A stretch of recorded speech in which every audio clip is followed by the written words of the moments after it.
Assalamualaikum warahmatullahi wabarakatuh. Bismillahirrahmanirrahim. Hamdan wa thana'an laka ya Allah, salatan wa salaman laka ya Habibullah, wa ala alika wa ashabika ya khair khalqillah, laka ya Rasulullah wa li jami'i man ittaba'adinaka ya Habibullah, haqiqatan min ladun Adam la yaumil qiyamah. Radiyallahu lana wa lahumul Fatiha. A'udzu billahi minasyaitonir rajim. Bismillahirrahmanirrahim. Alhamdulillahi rabbil alamin arrahmanir rahim maliki yaumiddin. Iyyaka na'budu wa iyyaka nasta'in. Ihdinas siratal mustaqim. Siratal ladzina an'amta 'alaihim ghairil maghdubi 'alaihim waladdallin. Amin. لتقربنا إلى الله تعالى لمحبتنا إلى رسول الله صلى الله عليه وسلم لسلامتنا في الدين والدنيا والآخرة لقضاء ديوننا لقضاء حاجاتنا من حوائج الدنيا والآخرة تيسير أرزاقنا حلالا طيبا مباركا كثيرا واسعا لصحة جسدنا وقلوبنا شفاء أمراضنا ظاهرا باطنا لدفع البلايا والمحن والفتن والأمراض الأسقام لمنافعنا لمصالحنا لأهل بيتنا وأولادنا وذرياتنا وجوارنا أصدقائنا جميع المسلمين والمسلمات المؤمنين المؤمنات الأحياء منهم والأموات ولعز الإسلام والمسلمين بجودك يا الله بشفاعة نبيك يا الله ببركة أوليائك يا الله بأسرار الفاتحة. أعوذ بالله من الشيطان الرجيم. بسم الله الرحمن الرحيم. الحمد لله رب العالمين الرحمن الرحيم مالك يوم الدين. إياك نعبد وإياك نستعين. اهدنا الصراط المستقيم صراط الذين أنعمت عليهم غير المغضوب عليهم ولا الضالين. Amin. Alhamdulillahirabbil alamin. Kita masih melanjutkan kajian tentang Nabi Luqmanul Hakim alaihissalam. Saya review sedikit bagian dari yang kemarin bahwa Allah Subhanahu wa taala itu berada di langit, berada di bumi, berada di mana-mana. Itu tidak menunjukkan bahwa Allah itu banyak, tidak. Tapi menunjukkan Allah itu meliputi dan mencakup segala sesuatu. Sebenarnya kita ini dikepung oleh Allah Subhanahu wa taala. Tidak ada bagian apapun dari diri kita kecuali Allah taala hadir di situ. Nah, tinggal tugas kita adalah berusaha untuk bisa merasakan bahwa kita menoleh kemanapun kita ketemu Gusti Allah.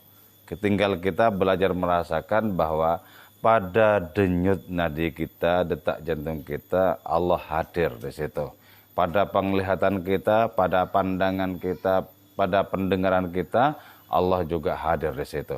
Tinggal itu kita upayakan untuk bisa kita alami, untuk bisa kita rasakan. Sebuah ayat yang menyatakan wa huwallahu fis samawati wa fil ard. Dia itu adalah Allah yang ada di langit demi langit dan bumi demi bumi. Nah, langit dalam tafsirnya Ibn Arabi itu menunjuk kepada alamul arwah, alam ruh-ruh. Bumi itu menunjuk kepada alam jasad. Jadi baik di alam ruh maupun di alam jasad, Allah itu senantiasa hadir. Jadi karena itu, kalau dengan saksama kita dianugerahi oleh Allah Ta'ala ketajaman penglihatan, maka segala yang ada ini sebenarnya serba Allah. Segala yang ada ini serba Allah. Beruntunglah orang yang dikasih kemampuan oleh Allah Ta'ala untuk menyaksikan dan merasakan hal itu. Oke, kita lanjutkan. Qala al-musannif rahimahullah ta'ala wa nafa'ana bi'ulumihi wa amadana bi asrarihi wa fadha alaina min barakatihi wa bikum. Amin. Bismillahirrahmanirrahim. Fanabaha, maka mengingatkan atau menyadarkan itu Luqman, siapa Nabi Luqman, bima dengan sesuatu, takallama yang berbicara itu Nabi Luqman bihi dengan ma, wa bima dengan sesuatu, sakata yang diam itu Luqman anhu tentang itu ma, annal haqqa, kepada sesungguhnya Allah yang maha benar, ainu kulli ma'lumin, ialah realitas atau inti dari segala sesuatu yang diketahui. Baya, apapun yang ada dari kalangan makhluknya, dari bayang-bayangnya sendiri sebenarnya, apapun yang ada itu tidak ada yang terlepas dari pengetahuan Allah. Berarti segala-galanya itu maklum, diketahui oleh Allah Ta'ala. Dan Allah sendiri itu adalah ainu kulli ma'lumin. Inti dari segala sesuatu yang diketahui itu. Jadi ya, dengan pintu seperti ini, kita bisa dengan sangat mudah memasuki konsep wahdatul wujud itu. Tentang esanya wujud itu, yaitu wujudnya Allah Ta'ala semata-mata. Itu dengan sangat mudah kita bisa memasuki lewat pintu ini. Nah, yang maklum itu, yang diketahui itu, ada kalanya bersifat wadak, real, konkret, empirik. Ada kalanya juga bersifat abstrak atau gaib. Jadi seluruh yang wadak maupun yang gaib itu diketahui oleh Allah. Karena diketahui maka sebutannya maklum. Nah, Allah adalah inti realitas dari segala yang diketahui itu. Nah, kalau sudah begitu, pertanyaannya adalah, apakah ada yang betul-betul selain Allah? Tidak ada. Jadi yang betul-betul selain Allah Ta'ala itu tidak pernah ada. Jadi adanya syahadat asyhadu alla ilaha illallah itu merupakan antisipasi terhadap orang-orang yang mengira selain Allah Ta'ala itu ada. Jadi ya, konkret toh, segala-galanya itu intinya adalah Allah. Makanya ada ungkapan yang menyatakan, aku menciptakanmu tidak dalam rangka membuat wujudmu, tapi untuk menyatakan siapa sebenarnya aku. Begitu sangat ilahi alam semesta ini. Begitu sangat transenden alam semesta ini. Tapi bagi orang-orang yang tidak memiliki penglihatan, tidak memiliki dzauq, tidak memiliki rasa, ya ini cuma merupakan tumpukan alam benda. Tumpukan alam benda. Karena itu kemudian menjadi seperti penjara. Kenapa? Tidak bisa membebaskan diri dari belenggu alam benda ini. Bagi si bodoh, kata Maulana Rumi, dunia ini adalah penjara. Tapi bagi si cerdas, dunia ini adalah sarana pembebasan. Padahal dunianya, objeknya itu sama. Tapi kenapa menjadi penjara bagi seseorang, menjadi sarana pembebasan bagi yang lain? Itu berkaitan dengan adanya potensi spiritual dalam diri seseorang. Kalau potensi spiritualnya bagus, maka dunia ini tak lain adalah sarana pembebasan. Nggak mungkin orang seperti itu bergelayut kepada dunia yang fana ini. Karena tahu, ini sebentar lagi akan ambruk. Jadi annal haqqa ainu kulli ma'lumin. Allah Ta'ala yang maha benar itu adalah realitas dari segala sesuatu yang diketahui oleh Allah Ta'ala itu. Dan tidak ada apapun, tidak ada satu partikel pun yang tidak diketahui. Bagaimana mungkin tak diketahui? Wong mencolotnya dari ide menjadi realitas itu dari Allah. Bagaimana mungkin bisa keluar tanpa pengetahuannya? Gak mungkin. Bagaimana mungkin bisa memasuki realitas tanpa pengetahuan Allah Ta'ala? Gak mungkin. Wong seluruhnya dikandung oleh hadiratnya itu. Itu yang disebut la yughadiru saghiratan wala kabiratan illa ahsaha. Ya. Asik ya. Li'annal ma'lum a'ammu minasyai'. Ya, karena sesungguhnya apa yang diketahui itu lebih luas dibandingkan dengan sesuatu. Jadi kalau saya menyebut sesuatu, itu berarti yang saya ketahui. Nah, sementara yang diketahui oleh Allah Ta'ala itu lebih luas ketimbang sesuatu-sesuatu. Sebab boleh jadi yang diketahui oleh Allah Ta'ala itu adalah ide yang dikandung oleh hadiratnya dan manusia tidak ada yang mengetahui. Misalnya begini. Nah, apa yang sebenarnya belum direalisasikan oleh Allah Ta'ala untuk menjadi konkret dan sampai sekarang masih merupakan bayang-bayang. Itu nggak ada yang tahu itu. Nggak ada yang tahu. Kita baru tahu sesuatu itu setelah direalisasikan oleh Allah Ta'ala dari ide menjadi realitas. Jadi konsep menjadi realitas. Baru kita tahu. Itu pun tak semuanya kita pahami. Coba ya, sekarang kita membayangkan bahwa dunia yang wadak ini, alam semesta yang empirik ini ada batasnya. Coba bayangkan, kalau memang dunia ada batasnya, di luarnya batas itu apa? Coba. Bagaimana mungkin ya persentuhannya itu bisa dibayangkan antara yang wadak dengan yang tidak wadak itu. Katakanlah misalnya kita katakan itu ruang kosong. Ruang kosong tetap realitas. Tetap realitas. Iya. Allah Subhanahu wa taala itu inti dari segala sesuatu yang diketahui, dan segala sesuatu yang diketahui itu oleh Allah taala itu lebih luas, lebih mencakup dibandingkan dengan istilah syai' atau sesuatu. Sesuatu itu disebut sesuatu karena dikenal. Kalau tidak dikenal bagaimana mungkin disebut sebagai sesuatu gitu. Makanya ya, fahuwa maka adapun itu Allah angkarun nakirat ialah nakirohnya nakiroh. Jadi kalau di dalam ilmu nahwu itu ya ada isim nakiroh, ada isim ma'rifat. Kalau isim nakiroh itu kan umum. Rajulun laki-laki, laki-laki siapa? Siapa saja yang penting laki-laki itu nakiroh. Tapi ketika disebut dzakar rajul, laki-laki itu berarti itu ma'rifat dikenal, khusus itu maksudnya. Nah, Allah Subhanahu wa taala dalam konteks ini adalah nakirohnya nakiroh. Nakirohnya nakiroh. Umumnya umum, meliputi segala sesuatu. Bukannya bukan. Bagaimana disebut bukannya bukan itu? Artinya Allah taala itu bukan A, bukan Z, bukan apa saja. Bukan. Justru karena serba bukan, maka Allah taala itu meliputi segala sesuatu. Sehingga tidak mungkin ditunjuk dan kemudian penunjukan itu kepada Allah mencakupi diri Allah Ta'ala itu. Nggak mungkin. Jadi angkaron nakirat, paling nakirohnya nakiroh Allah Subhanahu Wa Ta'ala itu. Paling nakirohnya. Jadi meliputi segala sesuatu. Nah karena itu pasti kalau diungkapkan laisa kamitslihi syai', tidak ada yang serupa. Sebab apakah yang serupa? Wong segala sesuatu yang lain itu ada batasnya. Allah tidak ada batasnya. Bagaimana mungkin diserupakan yang ada batasnya dengan yang tidak ada batasnya? Gak mungkin.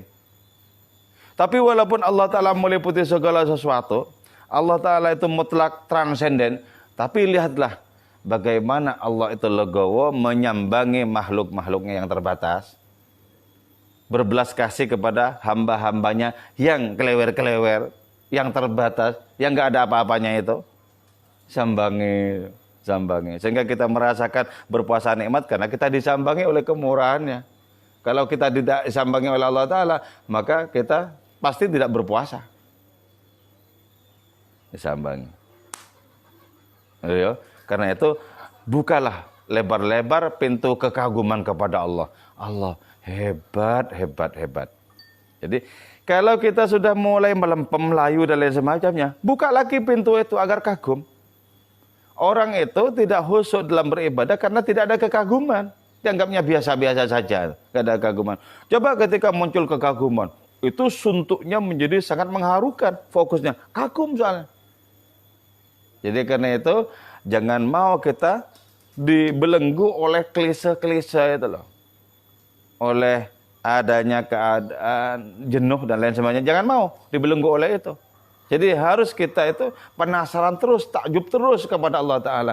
Dan ketakjuban kita kepada hadirnya tidak mungkin usai, tidak mungkin rampung. Bagaimana bisa rampung? Oh Allah Ta'ala tidak bertepi. Bagaimana mungkin bisa rampung rasa takjub itu? Oh engkau maha, engkau maha. Makanya di antara para wali jazab itu ada di antara mereka yang tercengang-cengang kepada Allah. Kagum terus kepada Allah. Bisa ya, kok bisa ya? Dan itu tidak ada jawabannya. Karena rasa kekaguman yang tak terkira-kira terhadap hadiratnya itu. Jadi Allah angkarun nakirat, paling nakirohnya nakiroh. Ya, di satu sisi. Tapi di sisi yang lain, Allah itu adalah a'raful ma'arif, paling ma'rifatnya ma'rifat.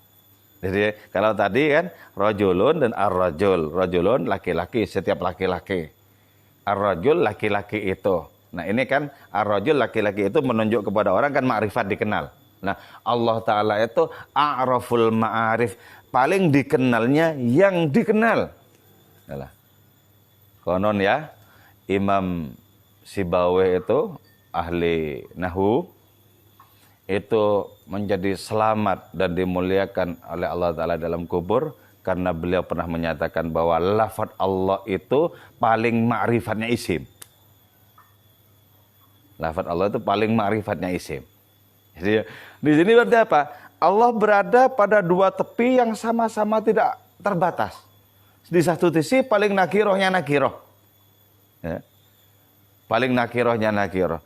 Paling umumnya segala sesuatu. Paling meliputinya segala sesuatu. Di sisi yang lain, a'raful ma'rif. Paling ma'rifatnya ma'rifat. Paling dikenalnya yang dikenal. Ya. Al-Quran itu sesungguhnya dalam tanda kutip merupakan biografi Allah. Karena Al-Quran itu sesungguhnya bertutur tentang Allah itu Ta'ala sendiri. Walaupun tentang Nabi dan sebagainya, hakikatnya tentang Allah itu. Hakikatnya tentang Allah, biografi. Sehingga Allah Ta'ala itu menjadi a'raful ma'arif. Tapi karena manusia itu memiliki kemampuan yang terbatas untuk menjangkau Allah. Wa ma qadarullah haqqa qadri, maka Allah Ta'ala itu nakirohnya nakiroh. Jadi dua sisi, dua tepi yang sangat sempurna. Dua-duanya itu. Paling ma'rifatnya ma'rifat dan paling nakirohnya nakiroh. Karena itu kemudian dipastikan bahwa segala sesuatu serba Allah. Dan aneh, kalau segala sesuatu serba Allah, bagaimana mungkin ada orang syirik? Syirik itu meyakini ada kekuatan selain kekuatan Allah Ta'ala. Lalu bagaimana mungkin ya? Ini kan ada yang gak beres misalnya ya. Ada orang mau mengadu antara tangan saya dengan telinga saya. Oh, sama-sama saya. Mau diadu gimana? Tanganmu tandingan telingamu. Tandingan gimana? Jadi itu nggak bisa itu. Makanya disebut apa? Ajhalul jahli. Induk dari segala kebodohan itu syirik itu. Induk segala bahan. Padahal apa? Allah Ta'ala yang tunggal itu bertajalli dengan aneka ragam. Yang satu melahirkan yang banyak. Al-wahdatu yuwallidul kathrah. Yang satu melahirkan yang banyak. Dan yang banyak butuh kepada yang satu. Bagaimana mungkin tak butuh? Wong asal usul yang banyak itu adalah satu. Maka, ya Allah, aku pastikan tidak ada asal usulku selain Engkau. Aku pastikan tidak ada tempat kembaliku selain Engkau. Dan aku pastikan tidak ada teman di perjalanan ini selain Engkau juga. Si Allah Ta'ala itu angkarun nakirat. Asik ya. Jadi kalau sudah begitu, maka kita perlu belajar ya. Untuk mentransendensikan segala sesuatu lewat penglihatan spiritual kita. Transenden ya itu. Mbok ayam, mbok kucing, tikus, coro, transenden semua. Transenden. Cuman kan Allah Ta'ala kan kadang begini. Tampil dengan sesuatu dalam bentuk sesuatu yang kita tidak suka itu loh. Itu ujian sebenarnya. Tampil di dalam sesuatu yang kita nggak suka. Nah, itu sebenarnya merupakan pendidikan bagi kita untuk apa? Untuk memperluas jiwa kita, pandangan kita. Kok tampil dalam rupa yang aku tidak suka ini loh. Nah makanya ya, kenapa begini ya? Man arafa nafsahu faqad arafa rabbahu. Ini kata Ibn Arabi ya, di dalam kitabnya yang lain. Kenapa istilah itu man arafa nafsahu faqad arafa rabbahu? Orang yang kenal dirinya, kenal Tuhannya. Kok tidak man arafa nafsahu arafa rabbal alamin? Kok tidak begitu? Orang kenal dirinya berarti kenal Tuhan segala alam. Nah, itu artinya adalah kalau kenal diri, lantas kenal Tuhan segala alam, terlalu luas itu. Orang kita nggak tahu kok model zikirnya coro kayak apa, nggak paham kan? Model ibadahnya nyamuk kayak apa, kan nggak paham. Bagaimana mungkin lantas disebut man arafa nafsahu faqad arafa rabbal alamin? Untuk wali kutub, ya sangat mungkin. Untuk Kanjeng Rasul, sangat mungkin. Tapi untuk kita yang mengenal diri saja itu tidak mudah. Sehingga kita tak diantarkan kepada Allah karena tak kunjung mengenal diri. Bagaimana mungkin yang terjadi adalah man arafa nafsahu faqad arafa rabbal alamin. Oh, enggak lah, terlalu jauh itu. Terlalu jauh. Kita enggak tahu tasbihnya angin itu seperti apa. Sujudnya pepohonan itu bagaimana? Enggak paham. Jadi Allah Subhanahu wa Ta'ala itu didatangi oleh makhluk-makhluknya di dalam kepatuhan maupun keterpaksaan dengan cara yang berbeda-beda. dengan cara yang berbeda-beda. Makanya penting memiliki keluasan batin. Disebutkan dalam hadis kelak di akhirat ya, ketika Allah Ta'ala bertajalli atau menampakkan diri kepada seseorang, tapi dengan rupa yang orang itu tidak suka. Maka orang itu akan mengatakan, na'udzubillah minkah. Aku berlindung kepadamu, aku berlindung kepada Allah dari engkau. Padahal yang di depannya itu, yang dianggap tidak mengenakan, yang mengganggu itu Allah Ta'ala juga itu. Sehingga ketika Allah Ta'ala bertajalli dengan yang dikenal, oh iya engkau Tuhanku. Gitu loh. Betapa tidak mudah mengenal Allah Ta'ala dengan hati yang luas, dengan pikiran yang luas itu. Kalau kita bisa saja terganggu oleh pandangan yang berbeda kok. Kita bisa terganggu dengan adanya golongan yang tidak sama kok. Gimana? Kok bisa mencakup segala sesuatu? Kan begitu. Itu tidak mudah. Begitu, itu tidak mudah ya. Allah. Jadi kalau sudah seperti ini ya, betapa sangat jelas bahwa pandangan kita, perspektif kita itu sangat terbatas. Sangat terbatas. Jadi apa yang disebut sebagai Rabbul Alamin itu, bagaimana Allah Ta'ala mengurusi alam raya, bagaimana alam raya yang beraneka ragam itu datang kepada Allah dengan patuh, ya, kita tidak paham. Tidak paham itu. Jadi yang jelas seluruh makhluk ya, selain manusia dan jin. Manusia juga termasuk tapi anggota tubuhnya. Seluruhnya itu patuh kepada Allah. Nah, kita yang ingkar itu kan berkaitan dengan perkara hati ini ya. Ada kalanya hati itu diisi oleh nafsu, kita ingkar. Kemudian diisi oleh ruh, kita menjadi patuh. Tapi kalau seluruh anggota tubuh kita patuh kepada Allah Ta'ala, rambut misalnya, patuh kepada Allah Ta'ala itu. Atau pankreas, atau apa saja patuh itu. Nggak bisa ingkar, karena itu tidak ada seseorang yang seluruh dirinya itu ingkar, itu nggak ada. Hidungnya aja masih patuh dengan mengeluarkan nafas itu masih patuh, jantungnya juga masih patuh. Tidak ada seorang pun yang secara keseluruhan itu ingkar, nggak ada. Nggak ada. Itulah sebabnya, alasannya kenapa neraka itu tidak selama-lamanya, kenapa neraka itu ada expirednya. Karena rahmatnya Allah Ta'ala meliputi segala sesuatu, dan termasuk rahmatnya Allah Ta'ala adalah patuhnya anggota-anggota tubuh kita.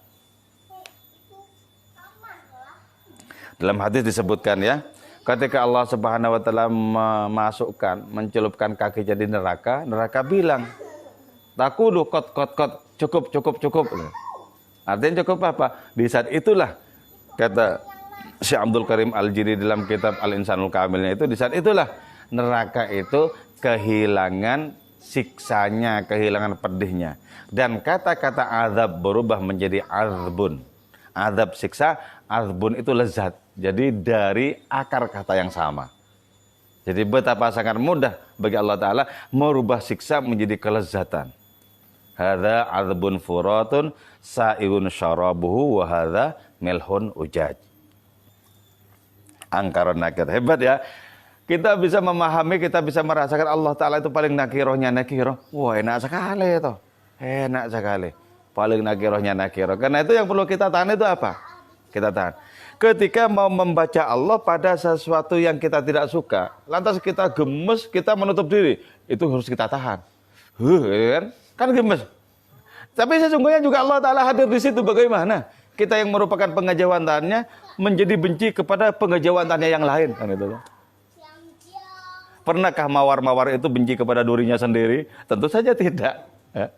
Ini sangat mudah dijelaskan. Tapi betapa angilnya ketika kita berhadapan dengan segala sesuatu yang kita tidak suka entah kenapa. Jadi makanya untuk menahan diri agar tidak suka itu tidak muncul sebagai kebencian, itu tidak mudah itu. Tahan. Jadi ukurannya adalah bagaimana kita tidak melakukan kezaliman itu. Kalau cuma misalnya lebih suka kepada seorang, kepada yang lain biasa-biasa, itu nggak masalah. Tapi kalau kepada yang lain suka, kepada yang lainnya benci, masalah itu. Masalah. Jadi Allah Ta'ala ternyata angkarun nakirat, paling nakirohnya nakirah. Wah, enak banget Allah. Itulah jiwa yang sudah menjadi samudra bisa begitu. Bisa begitu. Nah, kita pernah membaca salah satu puisi Ibnu Arabi itu adalah agamaku adalah agama cinta. Hatiku telah sanggup menerima segala bentuk. Hatiku adalah Ka'bah tempat orang bertawaf. Hatiku adalah gereja tempat orang memuja. Hatiku adalah arca tempat orang sembahyang. Hatiku adalah meja tempat Taurat, Injil, Zabur, Quran diletakkan. Hatiku sudah bisa menampung segala-galanya. Hatiku adalah padang rumput tempat rusa-rusa digembalakan. Wah, itu menggambarkan hati yang lebih luas ketimbang alam raya. Apa mungkin? Mungkin. Karena hati manusia itu diproyeksikan untuk bisa sanggup menampung Allah. Kalau Allah saja bisa ditampung, apalagi cuma yang lain-lain. Jadi bisa itu. Dengan karunia Allah Ta'ala melalui riadoh-riadoh itu bisa. Syekh Abu Yazid Bustami menyatakan, andaikan arsy-nya Allah, istananya Allah itu jatuh ke zawiyah hatiku, maka hatiku masih sanggup menampung apapun yang lain. Luas. Jadi manusia itu makhluk mengagumkan. Ketika sudah menjadi cermin bagi Allah Subhanahu wa Ta'ala itu sendiri.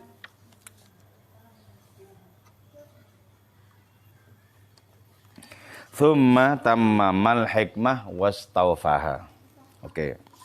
Thumma tammama, kemudian menyempurnakan itu Luqman al-hikmata kepada hikmah, wastaufa dan menyempurnakan itu Luqman kepada hikmah, litakuna agar ada an-nasy'ata apa pertumbuhan itu hikmah kamilatan ialah sempurna fiha di dalam nasy'atul Luqmaniyah itu. Faqala maka menyatakan itu Luqmanul Hakim, innallah sungguhnya Allah Ta'ala latifun ialah maha lembut. Famin latafati maka ialah termasuk kelembutan Allah walutfi dan kemahalembutannya annahu fi syai'il musamma bikadzal mahdud bikadza ainu dzalika syai'an, sungguhnya itu Allah fi syai' dalam suatu al musamma yang diberi nama bikadza dengan ini, al mahdud yang dibatasi bikadza dengan ini, ainu dzalika syai' adapun inti dari sesuatu itu. Oke ya. Kemudian Luqmanul Hakim itu menyempurnakan adanya hikmah yang dianugerahkan oleh Allah Subhanahu wa Ta'ala dengan menyatakan innallaha latif. Allah itu maha lembut. Nah, sekarang apa buktinya dalam bentuk pemahaman bahwa Allah Subhanahu wa Ta'ala itu maha lembut? Begini ya. Tadi kan disebutkan Allah itu realitas inti segala sesuatu kan. Kayu misalnya ya, karpet, terus keramik dan lain semacamnya itu. Nah, Allah Subhanahu wa Ta'ala itu sesungguhnya inti dari apa yang disebut tadi, kayu, karpet, keramik, intinya itu Allah Subhanahu wa Ta'ala, intinya. Kenapa? Tanpa disangga, tanpa ditopang, nggak mungkin itu ada semua yang disebutkan itu. Nah, tapi ya, karena Allah Subhanahu wa Ta'ala itu maha melembut, hatta la yuqala sehingga tidak diungkapkan fi dalam itu syai' illa ma kecuali apa sesuatu ya dulu yang menunjukkan alih atas tuma ismuhu apa namanya itu syai'. Tapi walaupun Allah Ta'ala merupakan inti segala sesuatu, kita tidak menyebut cagak ini Allah. Allah ya enggak. Karpet Allah ya enggak. Air Allah enggak menyebut seperti itu. Padahal inti semua yang disebutkan itu adalah Allah Ta'ala. Itu menunjukkan bahwa betapa sangat lembutnya Allah Subhanahu wa Ta'ala. Sehingga yang disebutkan di situ bukan nama Allah, tapi realitas dari nama barang-barang itu tadi. Makanya kalau ada orang seperti Al-Halad itu menyatakan, aku adalah Allah yang maha benar. Ya dalam perspektif ini, ya benar. Benar. Sebab intiku siapa lagi coba? Kalau bukan engkau ya ilahi. Itu benar. Cuma kan itu bermasalah ketika diungkapkan di hadapan orang banyak.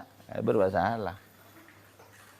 Nah, dalam konteks memperbaiki permasalahan di hadapan orang banyak itu, Syekh Abdul Qadir Jalani pernah menyatakan, Halad pernah melakukan kekeliruan. Andaikan aku hidup di zamannya, aku akan membereskan orang itu. Jadi kekeliruan dalam konteks syariat. Kalau secara hakikat, ya enggak masalah. Sebab siapakah hakikat diri kita, hakikat segala sesuatu, kalau bukan Allah Subhanahu wa Ta'ala kan? Jadi ketika orang termabuk-mabuk sebagaimana tadi malam dibahas dalam kitab Masnawi itu, ketika orang termabuk-mabuk kepada Allah Ta'ala, lenyap dirinya di saat itu, satu-satunya yang ada adalah Allah Subhanahu Wa Ta'ala.